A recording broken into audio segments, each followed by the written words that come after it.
Hello friends, welcome back to your UPSC.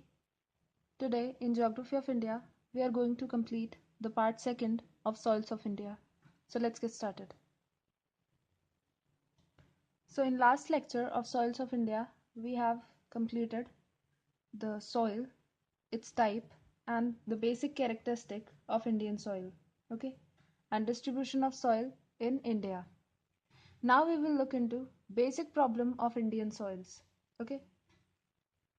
So Indian soil, they suffer from number of problems, and some of these problems they have taken a very serious turn. Okay, and the basic problem that are faced by the Indian soil are: first is soil erosion, then we have deficiency of fertility, then deforestation, waterlogging, salinity and alkalinity, then wasteland, overexploitation of soil, and lastly, encroachment of agricultural land due to urban and transport development.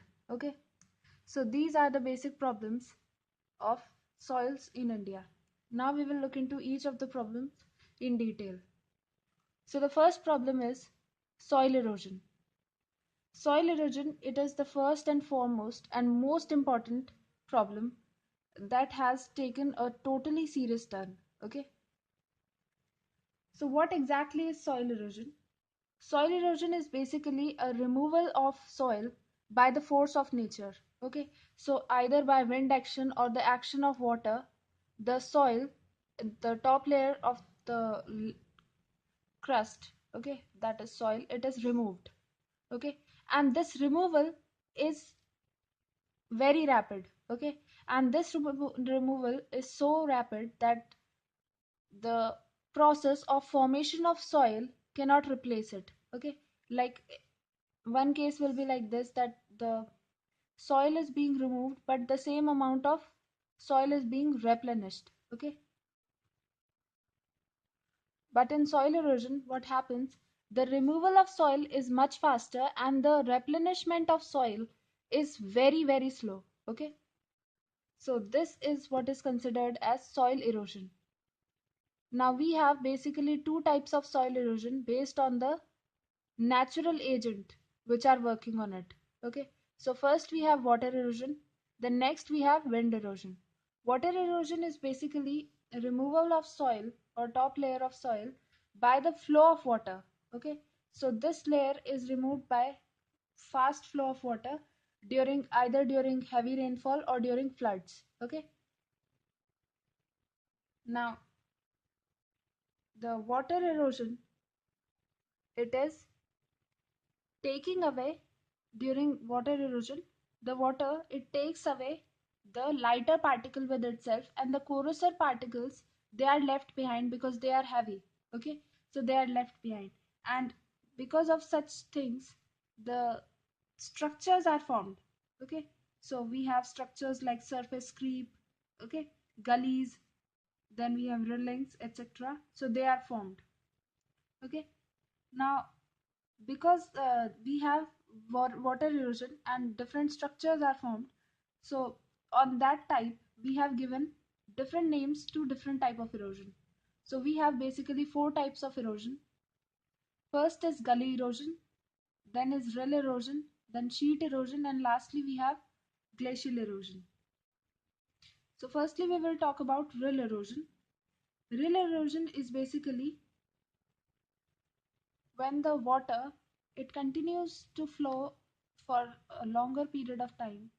At the edges what happens, small numerous fingers shaped structures are formed. Okay, so this type of structures are formed. Now these type of structures, they resemble like twigs of trees. Okay, twigs of plants, or we can say branches.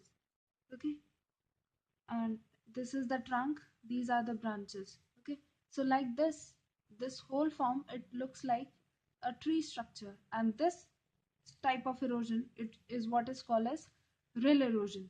Okay, now the rill, they are, during further erosion the rills are deepened and they become enlarged, and these rills, when they become enlarged, they turn into the another form, that is gully.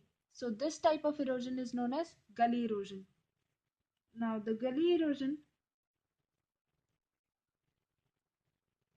it erodes enormous amount of soil, okay, and because of the immense size and volume of the soil which is being eroded, the area which is being eroded, it turns into a badland.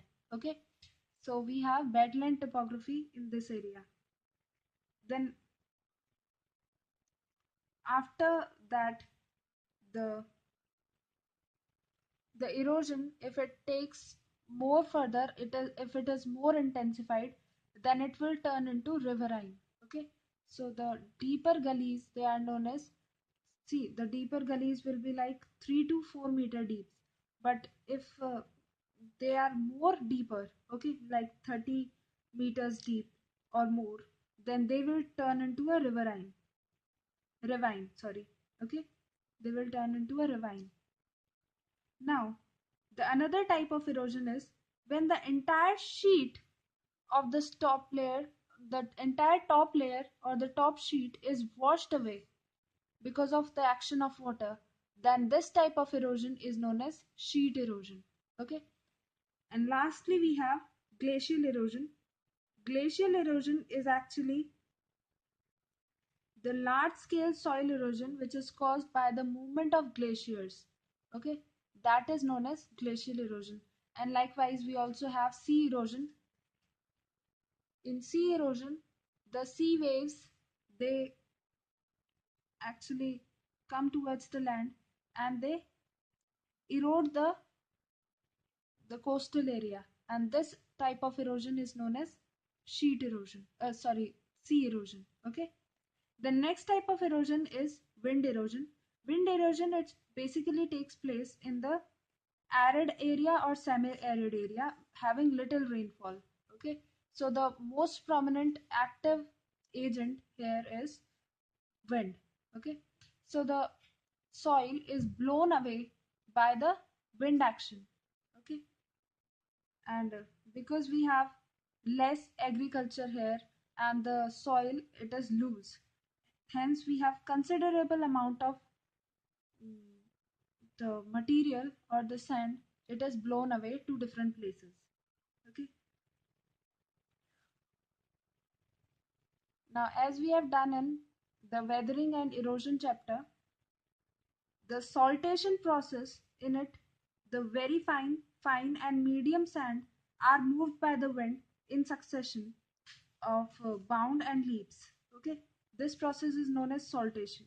But the chorus sand, it is not usually airborne, but rather it is rolled. Okay, it is rolled. So this type of erosion is known as surface creep. Okay, so we have saltation and surface creep.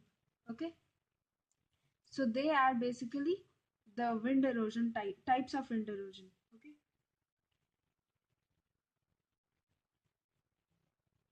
now as we have already studied about the causes of wind erosion, we will just revise it.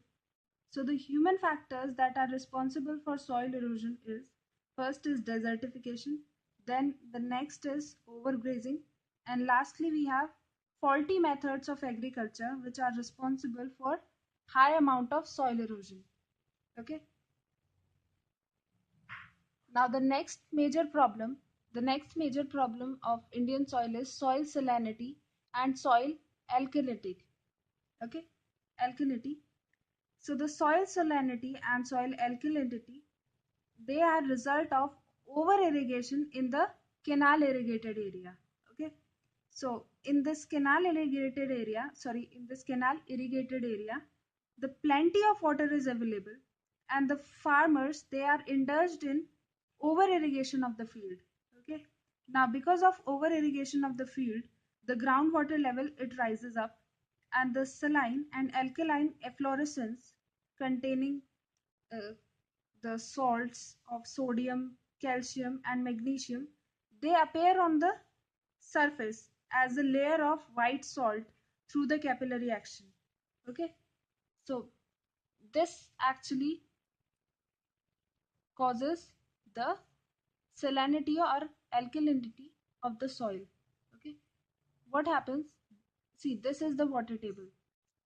Okay, now if we irrigate, the farmers, they irrigate the land very much, okay, more than the amount required, then the groundwater level it will rise up.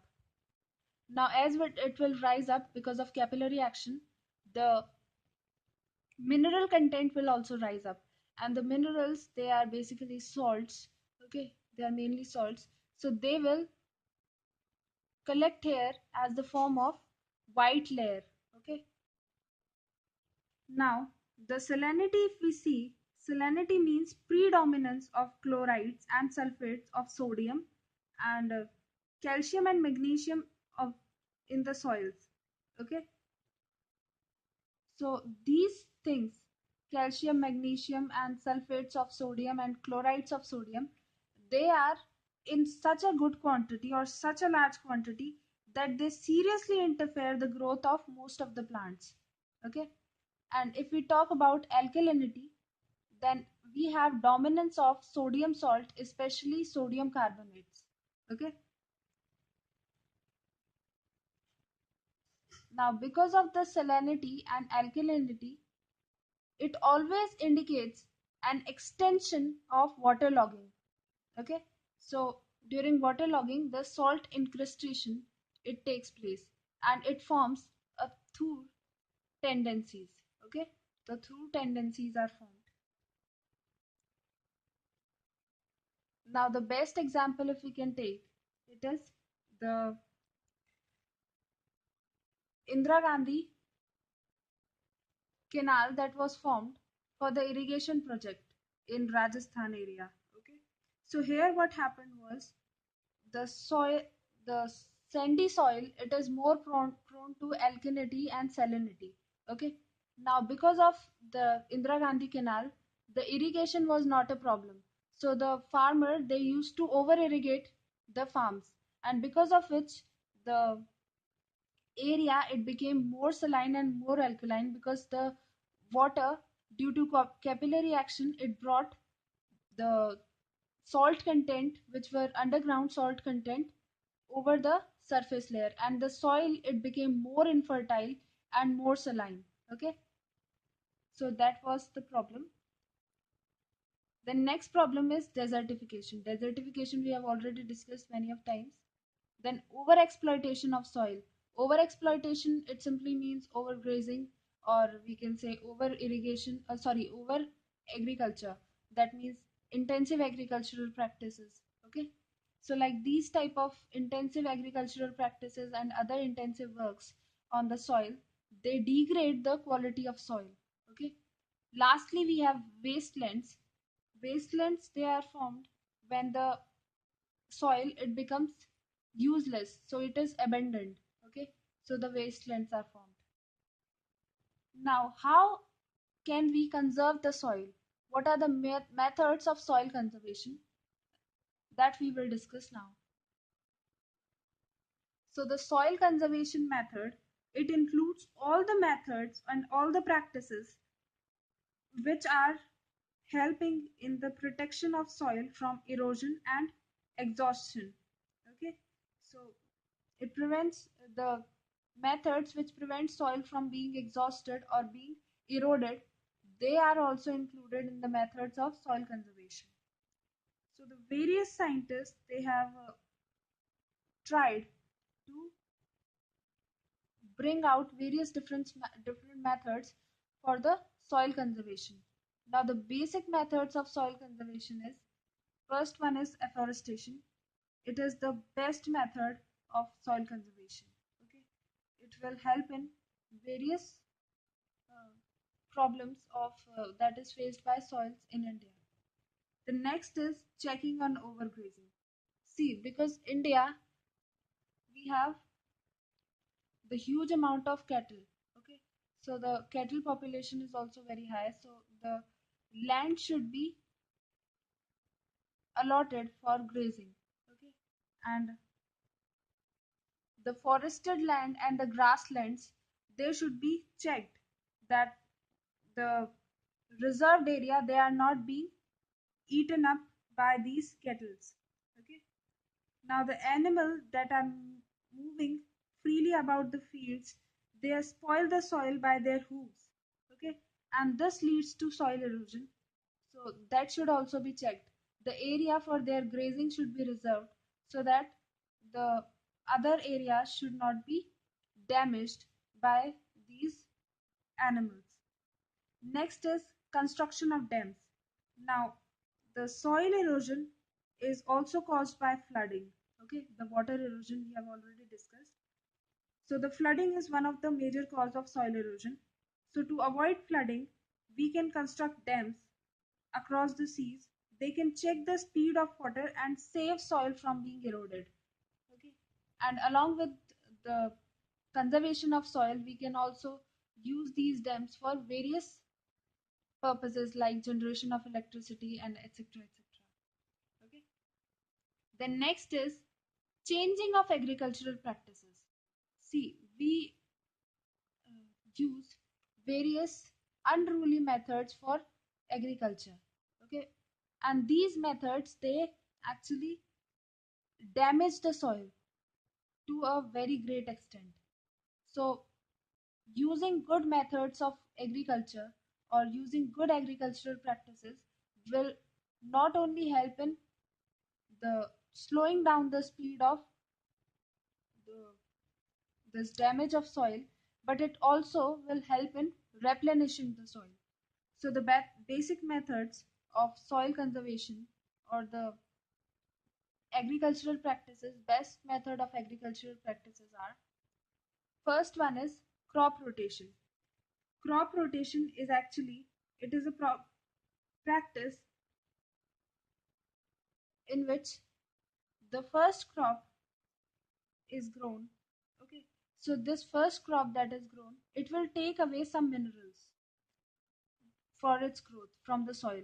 Okay, and the soil will be left deficient in that mineral.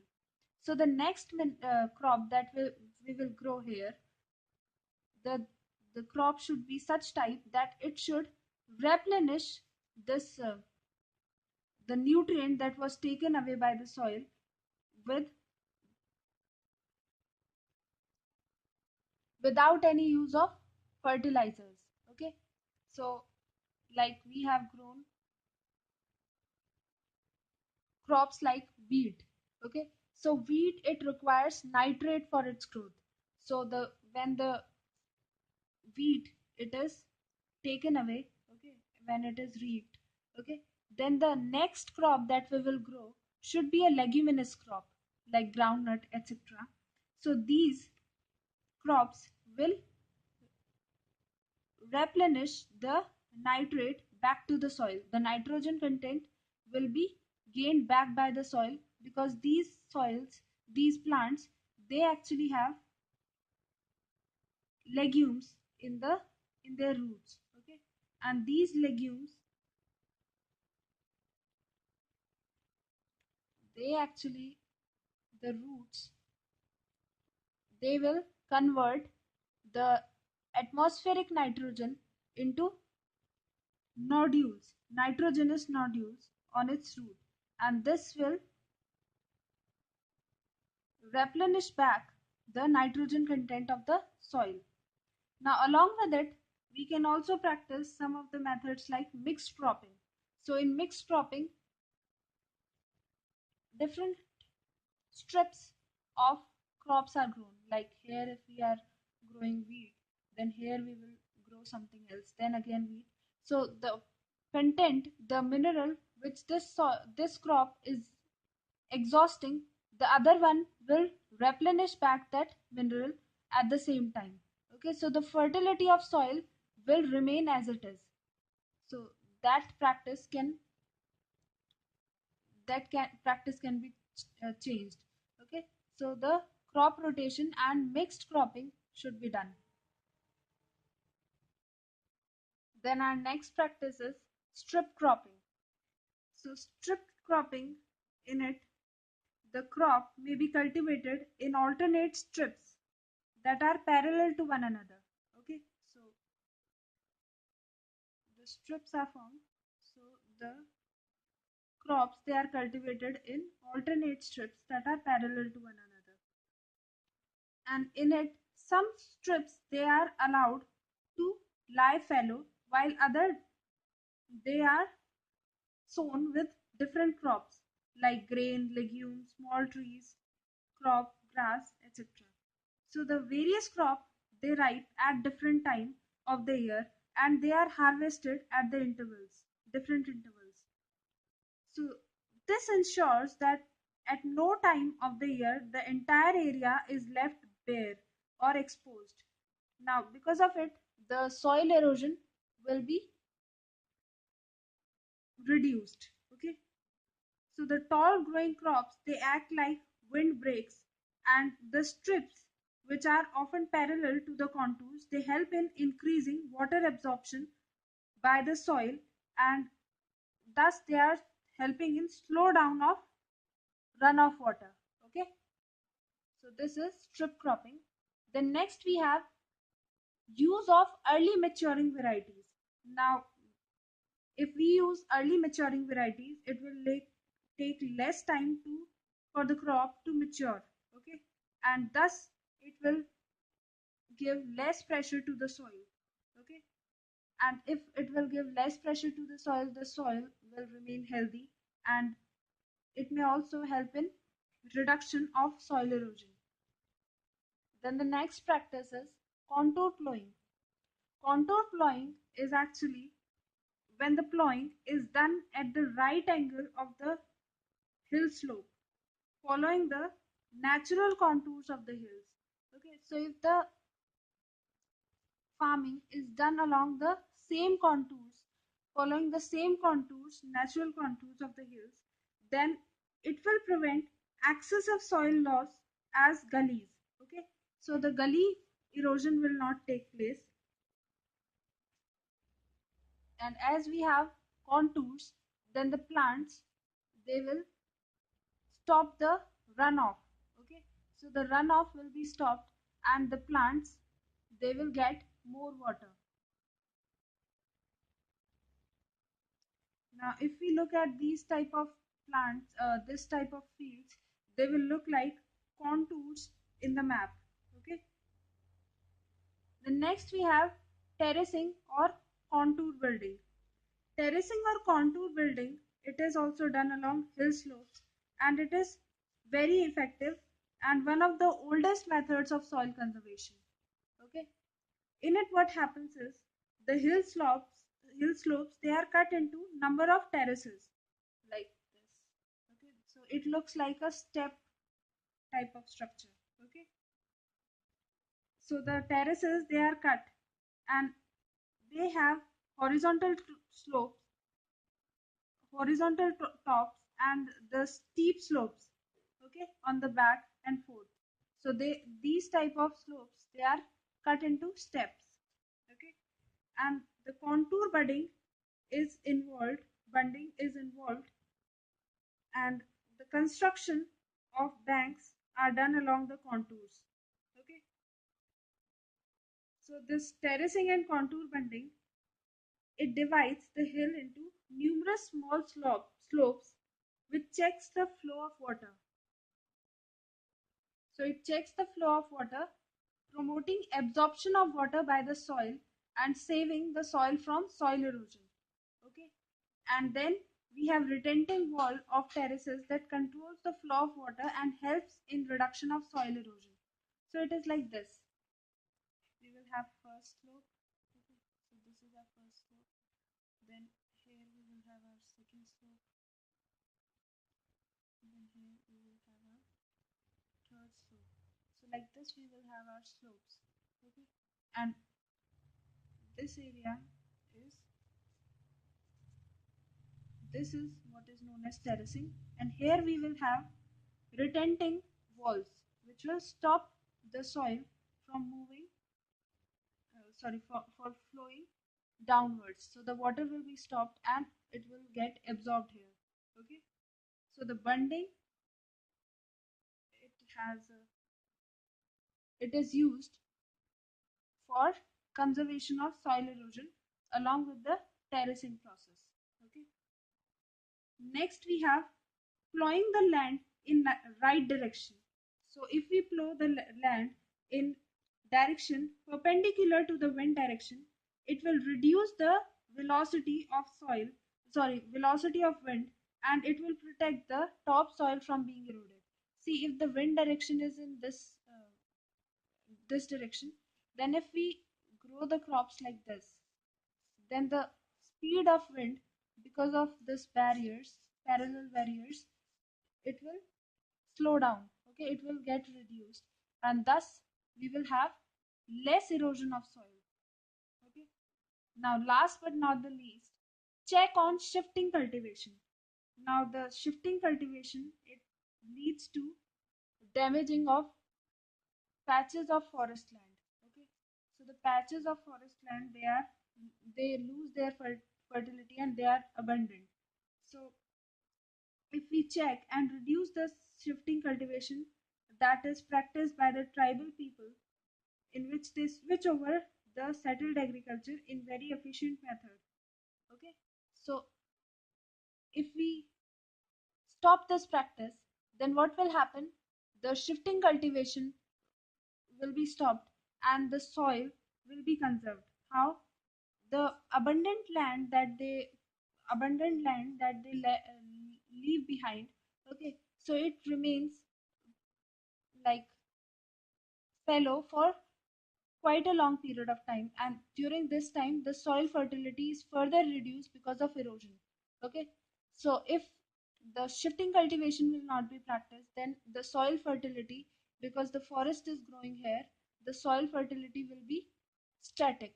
Okay, so these are the methods of soil conservation. So that was all for today, guys. I hope you enjoyed today's lecture. Let's meet in our next class. Till then, take care and have a nice day.